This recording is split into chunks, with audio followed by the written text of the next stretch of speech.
Halo, selamat sore Pak Indra. Assalamualaikum, Teh Alexa. Waalaikumsalam warahmatullahi wabarakatuh. Pak Indra, terima kasih sudah gabung ya di PRFM.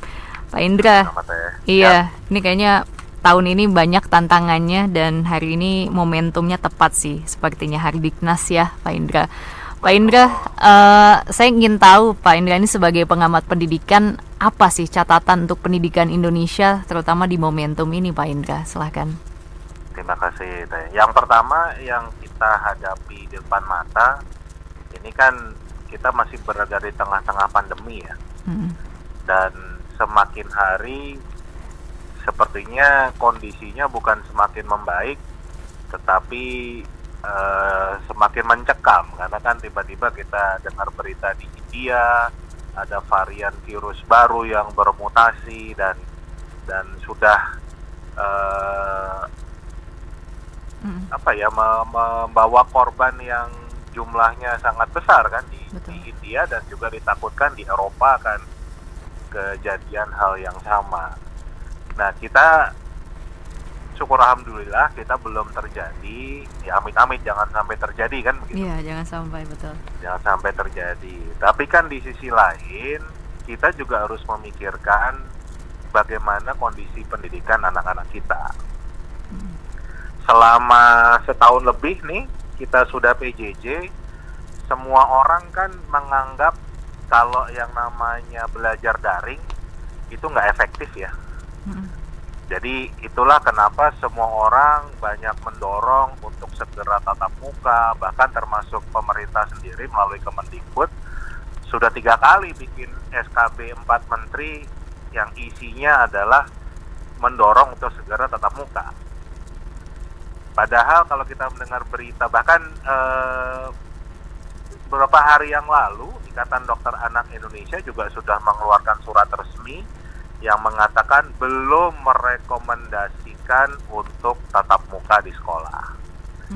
Nah, ini kan fakta yang ada, Teh, ya kan? Nah, di sini yang kita lihat berarti kalau dari sisi keselamatan jiwa banyak orang, memang yang paling aman adalah PJJ, ya kan? Itu yang harus kita sepakati bersama dulu nih kan gitu. Yang paling aman dari sisi kesehatan, keselamatan jiwa adalah PJJ. Nah, sekarang pertanyaannya, apakah memang PJJ itu seperti yang dipikirkan oleh banyak orang, termasuk pemerintah sendiri, kalau PJJ itu tidak efektif, PJJ itu menimbulkan learning loss? Nah, kalau saya menganalogikannya gini, tentunya cara ngajar dengan PJJ daring berbeda dengan cara tradisional, ya kan? Nggak bisa kalau kita dengan cara guru ceramah di depan Zoom, terus ngasih PR, ngasih tugas, ngasih ulangan, sama kayak di depan kelas. Pasti hasilnya nggak efektif. Kenapa? Karena 2 menit aja guru ceramah di Zoom, itu video mulai mati lah, kan begitu. Ada yang anak main game lah, atau buka yang main, jelas pasti nggak efektif caranya seperti itu. Jadi analoginya, kalau kita masak nasi nih, nanak nasi, antara pakai rice cooker sama pakai dandang, kalau bahasa Sunda dandang apa ya? Dandang juga ya? Ya kan? Dandang Kita ya, anak Pak. nasi pakai dandang kan, caranya kan beda kan? Kita nggak bisa masak nasi pakai rice cooker, terus rice cookernya taruh di atas kompor gitu misalnya. Kan nggak gitu caranya. Ya kan? Ya. Nah, kalau kita cicipin itu, hasil nasi tanakan dandang dan tanakan rice cooker, rasanya pun beda.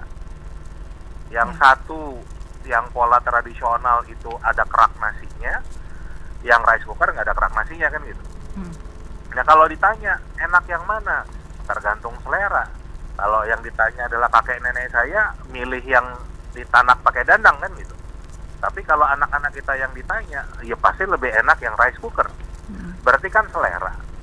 Nah, sama kalau kita bicara PJJ dari itu, caranya harus berbeda dengan cara tradisional.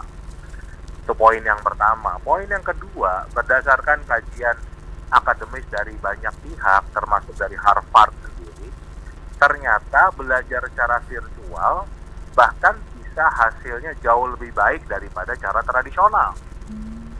Nah, yang jadi masalah kan kita belum terbiasa saja.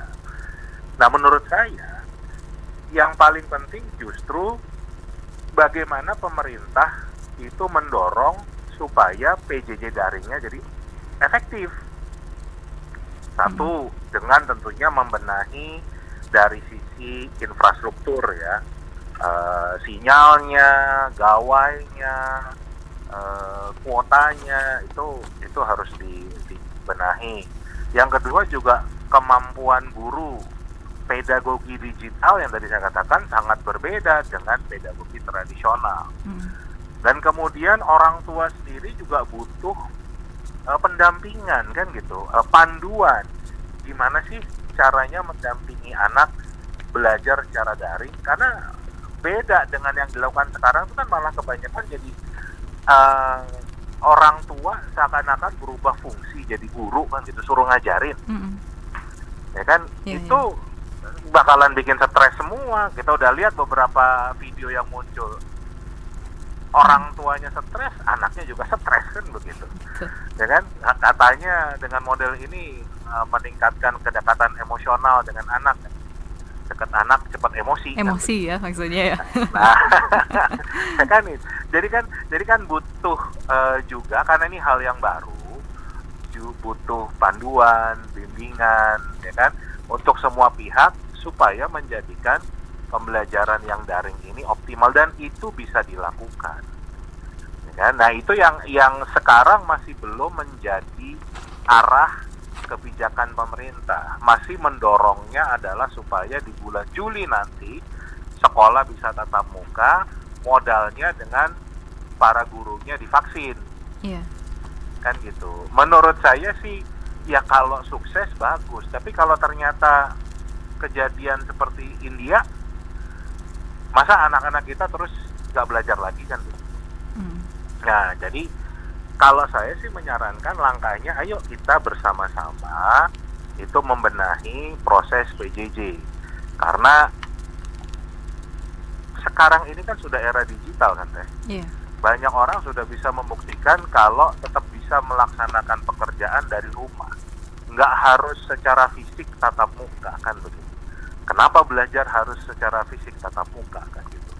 Tentunya saya bicara ini tidak seperti membalikkan telapak tangan ya, butuh proses. Tapi kan justru itu mulai dari mindset dulu. Bisa nggak kita mindsetnya memang pembelajaran daring itu bisa efektif kalau caranya berubah.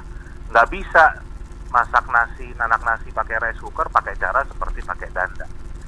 Nah, itu refleksi yang paling utama mungkin di Hardiknas 2021 ini ya, karena itu berada di depan mata Teh. Itu yang menurut saya adalah yang paling penting kita angkat.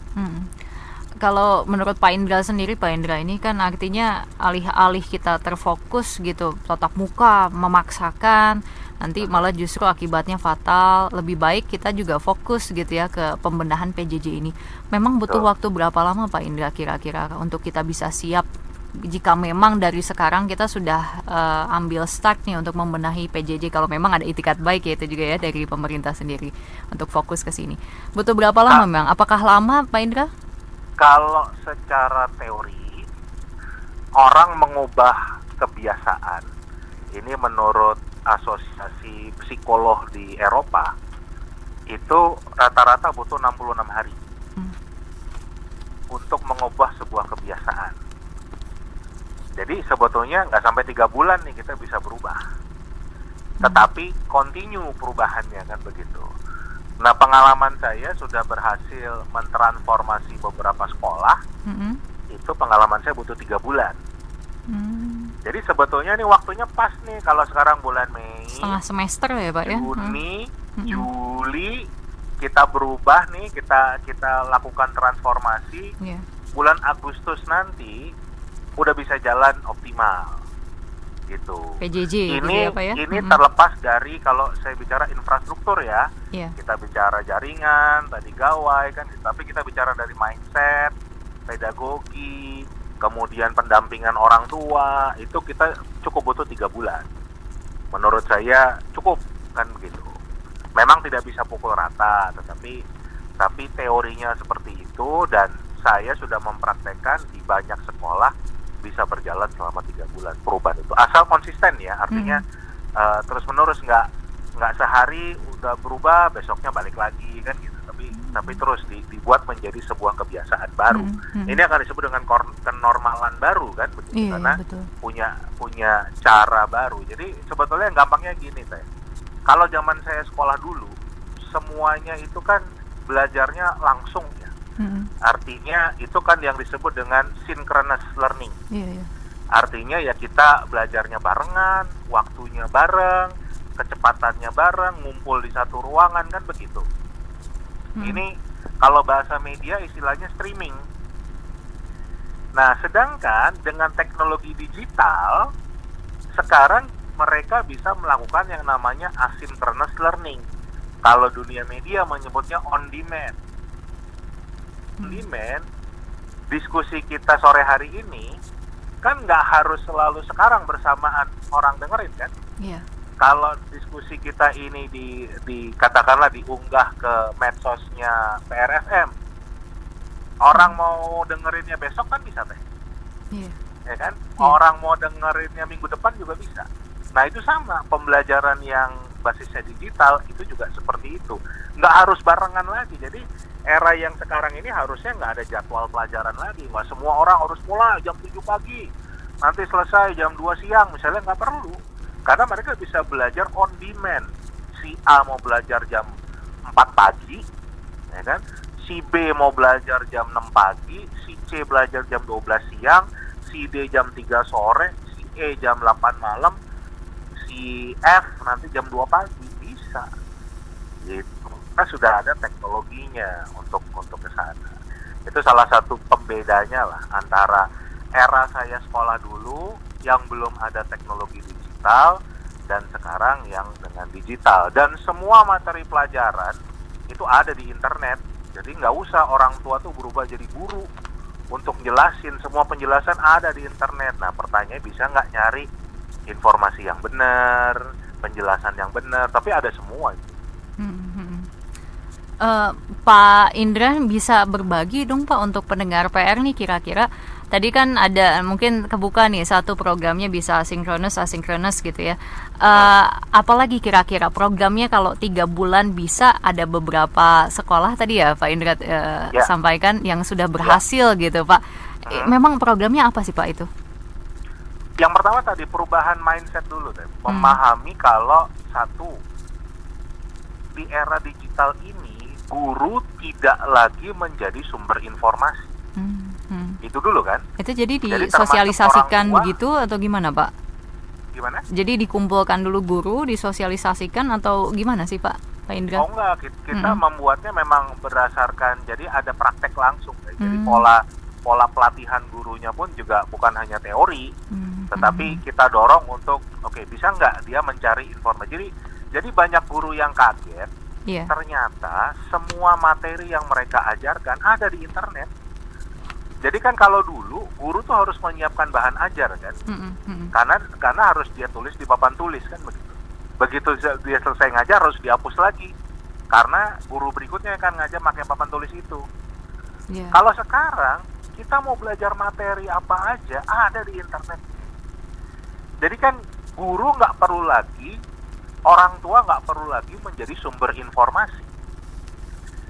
Justru yang dibutuhkan adalah bagaimana bersama-sama membedakan informasi yang benar, informasi yang hoax, informasi yang tendensius, informasi yang punya tujuan tertentu, informasi yang resmi. Itu karena banyak banget kan informasinya. Misalnya aja banyak yang orang menggunakan Wikipedia misalnya sebagai sumber referensi. Padahal Wikipedia itu semua orang bisa nulis di Wikipedia kan. Betul. Jadi kan nggak bisa dijadikan sumber referensi. Nah itu beberapa contoh hal-hal baru yang banyak nggak disadari oleh baik pendidik, orang tua, bahkan para siswa. Jadi mindsetnya masih ilmu itu harus diberikan oleh guru, oleh orang tua. Jadi kayak sekarang nih harus diajarin. Padahal kita lihat aja selama setahun lebih nih, banyak nggak hal baru yang kita sudah pelajari secara mandiri. Yang tadinya masak cuman ngertinya itu aja, sekarang tiba-tiba karena di rumah nggak ada apa-apa lagi kan, lihat di YouTube, lihat ini, Betul. bikin masakan baru, punya hobi baru, bercocok tanam kayak berkebun, pelihara ikan hias atau apa, bermain musik, itu semua bisa dilakukan secara mandiri, nggak usah pakai guru lagi.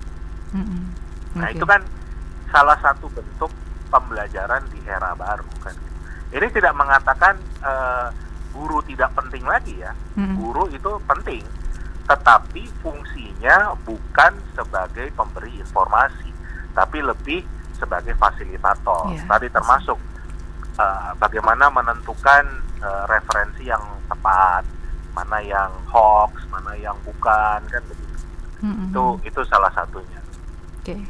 Ada lagi barangkali program-program lain Pak Indra bisa di-share juga nih, mumpung di PRFM biasanya banyak pendengar PR yang tanya gitu, ini gimana tipsnya gitu Pak Indra. Nah, secara khusus kalau kita bicara khususnya anak-anak usia dini, anak-anak SD yang masih kelas kecil ya, kelas 1, kelas 2, itu saran saya perbanyaklah membacakan cerita. Itu akan meningkatkan kemampuan literasi mereka, kemampuan berpikir mereka. Bukan mendongeng, tapi membacakan cerita. Jadi kalau mendongeng, itu biasanya kan apa yang diingat sama kita ya sebagai orang tua ya. Makanya zaman saya kecil dulu didonginnya Kancil Nyolong Timun melulu kan. Akhirnya pikiran saya, oh nyolong itu berarti pinter kan, karena ceritanya Kancil Nyolong Timun. Betul. Nah, kalau membacakan cerita itu kan akan berganti-ganti, ya kan? Dan sekarang nggak kayak zaman saya juga. Kalau zaman saya dulu nyari buku susah, mahal. Kalau sekarang nyari e-book cerita anak-anak, wah jutaan itu di internet. Nah, jadi malah gunakan untuk satu, membiasakan membacakan cerita buat anak. Itu dampaknya yang pertama adalah kemampuan literasi mereka meningkat karena otaknya diasah untuk menangkap berbagai informasi, dan informasinya nanti semakin panjang. Akhirnya nanti berdampak pada kemampuan membaca mereka juga semakin panjang, memahami konteksnya nggak cuma potongan kecil-kecil. Yang kedua, kemampuan kognitif mereka, kemampuan memecahkan masalah, kemampuan berlogikanya otomatis juga terasah, imajinasinya terasah, ya kan? Toleransinya terasah karena sudah terbiasa punya banyak sudut pandang. Itu. Dan yang ketiga, dengan demikian akan muncul kecintaan terhadap membaca. Karena sudah diajarkan dari kecil membaca itu menarik. Dan membaca itu adalah satu hal yang lemah buat anak-anak Indonesia. Kemampuan literasi kita itu nomor 60 dari 61 negara. Kenapa? Ya karena membaca itu tidak menjadi habit atau kebiasaan bagi orang Indonesia. Dan itu bisa kita mulai sekarang ini kan begitu. Bagi yang sudah kelas 3 ke atas, nah saran saya cari waktu bersama, nggak usah lama-lama, 1 jam aja sehari. Bapak, ibu, anak-anak itu duduk sama-sama baca, ya kan? Jadi suasananya tenang. Kemudian ya dalam misalnya makan malam atau lagi santai itu bisa diskusi tentang hasil bacaannya. Kan gitu. Itu akan meningkatkan intelijensi mereka dibanding dipaksain ikut bimbel, belajar soal yang akhirnya malah kemampuan berpikir mereka rendah sekali karena hanya diajarkan untuk mengerjakan soal. Itu beberapa tips yang bisa kita lakukan selama pandemi ini, Teh. Oke, baik. Ya, sebenarnya ini banyak ya, saya juga pengen tanya-tanya lagi, tapi waktu yang nampaknya nih harus memisahkan kita Pak Indra. Tapi menarik ya, itu tapi ada poin menarik yang saya ambil dari Pak Indra. Jadi alih-alih kita fokus, tapi saya mau tanya deh mungkin sebagai terakhir ya Pak Indra. Pak Indra, tapi optimis tidak kalau misalnya kita melangsungkan tatap muka di bulan Juli ini Pak Indra? Kalau saya, karena saya bukan ahli kesehatan, saya kan nggak bisa memberikan masukan dari sisi kesehatan ya. Hmm. Nah kalau berdasarkan IDAI itu mengatakan bahaya. Kalau kita belajar dari India itu bahaya. Nah kan yang justru yang paling penting adalah saya justru mengatakan belajar daring itu bisa jauh lebih efektif daripada tatap muka. Kenapa kita harus belajar tatap muka terus? Hanya karena kita tidak tahu caranya belajar daring. Kenapa kita belajar daringnya aja kan begitu? Itu karena tadi anak-anak kita tuh sudah anak-anak digital loh. Bayangin aja teh, tahun 2021 ini mau kerja jadi tukang ojek, mau kerja jadi tukang pijet, mau kerja jadi cleaning service, itu butuh online loh mereka, butuh gawai loh mereka. Ini bukan maksudnya mendiskreditkan profesi mereka ya, tapi itu kan contoh-contoh profesi yang tidak membutuhkan pendidikan tinggi, nggak butuh gelar sarjana, itu aja butuh online, butuh gawai kan gitu. Anak-anak kita ini yang tentunya para orang tua ingin yang terbaik, harusnya justru sudah membiasakan diri bagaimana berkarya, belajar, bekerja secara efektif menggunakan gawai secara online. Memang akan selalu ada sisi negatifnya, selalu ada lah kan gitu. Tapi bagaimana supaya kita memanfaatkan yang positifnya lebih besar daripada negatifnya. Poin saya lebih ke sana sih, melihat kondisi ya yang sekarang. Kalau kita memaksakan tatap muka juga, dampaknya juga anak-anak kita jadi nggak terbiasa dengan online kan. Iya, betul. Artinya kita tidak membiasakan mereka untuk berkarya di dunia mereka, di dunia digital, hanya karena kita orang tua dan gurunya yang nggak mampu untuk menjalankan pembelajaran digital. Itu sama dengan kita merampas masa depan mereka. Itu salah satu bahayanya. Baik. Terima kasih banyak Pak Indra sudah berbincang di PRFM. Mudah-mudahan lain kesempatan kita bisa diskusi lagi ya Pak ya terkait dengan pendidikan. Sehat terus untuk Anda dan keluarga. Selamat sore. Sama-sama, selamat sore. Demikian pendengar PR Pak Indra Harismiaji. Beliau ini adalah pengamat pendidikan dari Cerdas ya, atau ini singkatan dari Center for Education Regulations dan Development Analysis.